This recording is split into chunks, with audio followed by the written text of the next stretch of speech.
புனித யோவான் எழுதிய தூய நற்செய்தி அதிகாரம் 13 இறைவார்த்தைகள் 1 தொடக்கம் 15.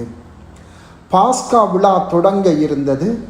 தாம் இவ்வுலகத்தை விட்டு தந்தையிடம் செல்வதற்கான நேரம் வந்துவிட்டது என்பதை இயேசு அறிந்திருந்தார்.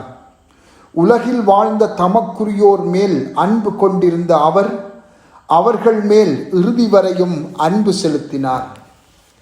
இயேசுவை காட்டிக் கொடுக்கும் எண்ணத்தை அலகை சீமோனின் மகனாகிய யூதாஸ் இஸ்கரியோத்தின் உள்ளத்தில் எழச் செய்திருந்தது. இரவுணவு வேளையில் தந்தை அனைத்தையும் தம் கையில் ஒப்படைத்துள்ளார் என்பதையும், தாம் கடவுளிடம் இருந்து வந்தது போல் அவரிடமே திரும்பிச் செல்ல வேண்டும் என்பதையும் அறிந்தவராய் இயேசு பந்தியில் இருந்து எழுந்து தம் மேலுடையை கழற்றி வைத்துவிட்டு ஒரு துண்டை எடுத்து இடுப்பில் கட்டி கொண்டார். பின்னர் ஒரு குவளையில் தண்ணீர் எடுத்து சீடர்களுடைய காலடிகளை கழுவி இடுப்பில் கட்டியிருந்த துண்டால் துடைக்கத் தொடங்கினார். சீமோன் பேதுருவிடம் இயேசு வந்தபோது அவர், ஆண்டவரே, நீரா என் காலடிகளை கழுவப் போகிறீர் என்று கேட்டார். இயேசு மறுமொழியாக, நான் செய்வது இன்னதென்று இப்போது உனக்கு புரியாது, பின்னரே புரிந்து கொள்வாய் என்றார். பேதுரு அவரிடம், நீர் என் காலடிகளை கழுவ விடவே மாட்டேன் என்றார். இயேசு அவரை பார்த்து, நான் உன் காலடிகளை கழுவாவிட்டால் என்னோடு உனக்கு பங்கில்லை என்றார். அப்போது சீமோன் பேதுரு, அப்படியானால் ஆண்டவரே, என் காலடிகளை மட்டுமல்ல, என் கைகளையும் தலையையும் கூட கழுவும் என்றார். இயேசு அவரிடம், குளித்து விட்டவர் தம் காலடிகளை மட்டும் கழுவினால் போதும், அவர் தூய்மையாகி விடுவார்.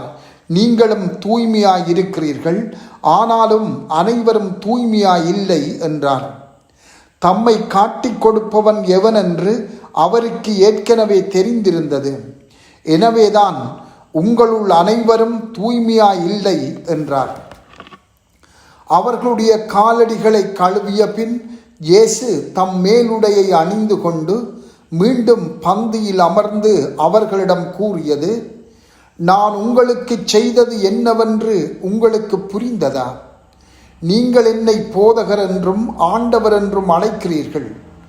நீங்கள் அவ்வாறு கூப்பிடுவது முறையே. நான் போதகர்தான், ஆண்டவர்தான். ஆகவே ஆண்டவரும் போதகருமான நான் உங்கள் காலடிகளை கழுவினேன் என்றால், நீங்களும் ஒருவர் மற்றவருடைய காலடிகளை கழுவ கடமைப்பட்டிருக்கிறீர்கள். நான் செய்தது போல நீங்களும் செய்யுமாறு நான் உங்களுக்கு முன்மாதிரி காட்டினேன் என்றார். சிந்தனை: புனித வியாழன் மாலை வழிபாடானது ஆண்டின் ஆன்மீக செழுமை கொண்ட திருவழிபாட்டு கொண்டாட்டங்களில் ஒன்றாகும். இந்த வழிபாடானது வெறுமையான நற்கருணை பேழையுடன் தொடங்குகின்றது. இறைவார்த்தை மறையுரைக்கு பின் சீடர்களின் பாதம் கழுவும் சடங்கு நடைபெறுகின்றது. பின்னர் இடம்பெறும் நற்கருணை கொண்டாட்டத்தில் நள்ளிரவு வரை நம்பிக்கையாளர்களின் ஆராதனைக்காக நற்கருணை ஊர்வலமாக மற்றொரு பீடத்துக்கு எடுத்துச் செல்லப்படுகின்றது. அந்த நேரத்தில் கெத்செமனி தோட்டத்தில் வேதனைப்பட்டு கொண்டிருந்த நம் ஆண்டவருடன் ஒன்றாகி 1 மணி நேரத்தை செலவிட நாம் அழைக்கப்படுகின்றோம். இன்றைய நற்செய்தி வாசகம் இயேசு தம் சீடர்களுடன் இரவுணவை தொடங்குவதோடு தொடங்குகிறது. இயேசு ஓர் பணியாளைப் போல தம் சீடர்களின் பாதங்களை கழுவுகின்றார்.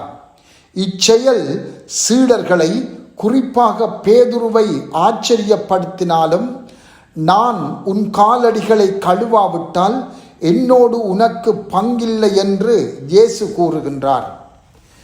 இதனை இயேசு எங்களுக்கும் கூறுகின்றார். இந்த பாதம் கழுவுதலை நாம் மேலோட்டமாகவே புரிந்து கொள்கின்றோம். சில வேளைகளில் இயேசுவும் இதனால்தான், நான் உங்களுக்கு செய்தது என்னவென்று உங்களுக்கு புரிந்ததா என்று சீடர்களை கேட்டிருக்கலாம். இது இன்னொரு கேள்வியை எழுப்புகிறது. இந்த புனிதமான செயலின் ஆழமான உருமாற்றும் அர்த்தத்தை புரிந்து கொள்கிறீர்களா? இதன் அர்த்தம் ஆழமானது. முதலாவதாக, நாம் ஆண்டவரால் கழுவப்பட வேண்டும். இரண்டாவதாக, இயேசு மற்றவர்களை கழுவும் செயலில் நாமும் பங்கு கொள்ள வேண்டும். முதலாவது, நாம் எவ்வாறு இயேசுவால் கழுவப்படுவது? பாவத்தை அழித்து நிலைவாழ்வை கொண்டு வந்த இயேசுவின் சிலுவையினாலும் உயிர்ப்பினாலுமே, நமக்காக சிந்தப்பட்ட இரவுணவில் பரிமாறப்பட்ட அவருடைய இரத்தத்தினால் நாம் கழுவப்பட வேண்டும். அவர்களும் பாவங்களில் இருந்து கழுவப்பட வேண்டும் என்று இயேசு அவர்களுக்கு சொன்னார். இன்று இந்த கழுவுதல் திருமுழுக்கு மற்றும் ஒப்புரவு அருளடையாளங்களில் நடைபெறுகின்றது. நாம் நற்கருணையில் பயனுள்ள விதத்தில் பங்கு கொள்ள வேண்டுமென்றால் முதலில் திருமுழுக்கின் மூலம் தூய்மையாக்கப்பட வேண்டும். பின்பு நாம் பாவம் செய்யும் போது ஒப்புரவு அருளடையாளத்தின் மூலம் நாம் கழுவப்பட வேண்டும். இது நற்கருணையில் நாம் தகுதியுள்ள முறையில் பங்கு கொள்ள நம்மை அழைக்கின்றது. இந்த இரண்டு அருளடையாளங்களிலும் கழுவப்படும் போதுதான் நான் உங்களுக்கு செய்தது என்னவென்று உங்களுக்கு புரிந்ததா என்ற கேள்விக்கான பதில் புரியும். 2, இயேசு கூறுகின்றார், நான் செய்தது போல் நீங்களும் செய்யுமாறு நான் உங்களுக்கு முன்மாதிரி காட்டினேன். இயேசு செய்ததைப் போல் நாம் செய்ய முடியாது. நம்மால் பாவங்களை மன்னிக்கவோ அவருடைய திருவுடலையும் திரு இரத்தத்தையும் மக்களுக்கு வழங்கவோ முடியாது. இயேசு இவற்றை யாருக்கு கூறுகின்றார் என்றால், திரு அவையின் முதல் ஆயர்களாகிய திருத்தூதர்களுக்கே கூறுகின்றார். எனவே அவர் ஏற்படுத்திய அருள் அடையாளங்களை உண்மையுடன் நிறைவேற்றுவதன் மூலம் அவர் கொடுக்க விரும்பும் அருளை தொடர்ச்சியாக கொடுத்து கொண்டிருக்க முதல் ஆயர்களை தொடர்ந்து அனைத்து ஆயர்களுக்கும் குருக்களுக்கும் இயேசு இந்த கட்டளையை கொடுக்கின்றார். இந்த கட்டளையே மைய கட்டளையாக இருந்தாலும் தாம் அளித்த கொடைகளிலே பங்கு கொள்ள அவர் எல்லோரையுமே அழைக்கின்றார்.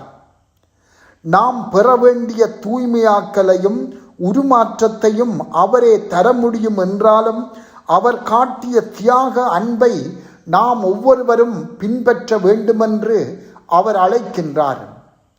நமது பாவங்கள் மன்னிக்கப்பட்டு நற்கருணையால் வலுவூட்டப்பட்ட நாம் மற்றவர்கள் பக்கம் எமது கவனத்தை திருப்ப வேண்டும். தயக்கமின்றி தன்னலமின்றி மற்றவர்களுக்காக வாழ வேண்டும்.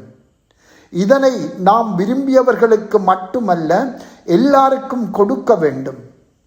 ஜூதாஸ் தம்மை காட்டிக் கொடுப்பான் என்று தெரிந்திருந்தும் இயேசு அவனுடைய கால்களையும் கழுவினார் என்பதை நாம் கவனிக்க வேண்டும். இவ்வாறு செய்ததன் மூலம் நமக்கு தீங்கு செய்பவர்களிடமும் கூட அன்பு செலுத்த வேண்டும் என்று இயேசு கற்பிக்கின்றார். மேலும் நிபந்தனைகளோ வரம்புகளோ இன்றி அவர் அன்பு செய்வது போல நாமும் அன்பு செலுத்த அவர் அழைக்கின்றார். நான் செய்வது என்னவென்று உங்களுக்கு புரிந்ததா என்ற கேள்வியை இன்று நாம் சிந்திப்போம். செபம். ஆண்டவரே, நீர் செய்வதன் அர்த்தத்தை நாம் முழுமையாக புரிந்து கொள்ள எங்களுக்கு அருள் தாரும். ஆமென்.